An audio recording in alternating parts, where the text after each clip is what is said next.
Ho fampandrosoana ny tanàna ny Nosy Be dia nanolotra fitaovana maromaro ho fanadiovana ny tanàna ny orinasa M3 izay tantan'ny zanaky Nosy Be any Dilambato. Fitaovana fanasana lamba sy fitaovana fanatsarana zaridaina maromaro no natolotry ny orinasa M3 izay tantan'ny zanaka Nosy Be any Dilambato ho an'ny commune Ambonivohitry Nosy Be ho fandraisana anjara amin'ny fanatsarana ny tanàna. Nakasitraka izao fandorana izao moa ny ben'ny tanàna izay nisolo teny ireo mponina ao Nosy Be. Tegna ilain'ny Nosy Be le fitaovana raha karaha reto ary tsara misy fitaovana reto ziova miahita izy ty izy na manana finiavana dia avy tagnana andesiny hagnatsarana hagnadiovana ny tanàna Nosy Be.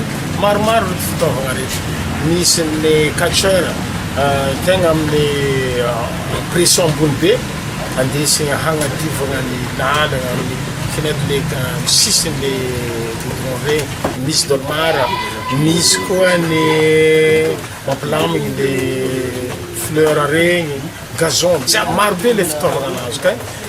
Efa maro ireo zanaky Nosy Be izay mipetraka ny ivelan'ny Madagasikara manampy ny commune nohon'ny avalan'aretina Covid-19 moa dia somary nijanona kely izany sakana tokoa ity aretina ity. Na zany aza dia misy anty ny afaka mandefaka efa voaraisoama tsara hoy ny ben'ny tanàna ho avy tsy ho ela koa ny fahazavana na ampoule izay atao amin'ny stade Namboto voanio raha nahita sy resy lahatra ireo zanaky Nosy Be any ivelany sy nahita ny hetsiky ny commune nanazava ny tao anatin'ny kianja mba ahafahana manao fanatanjahantena amin'ny alina.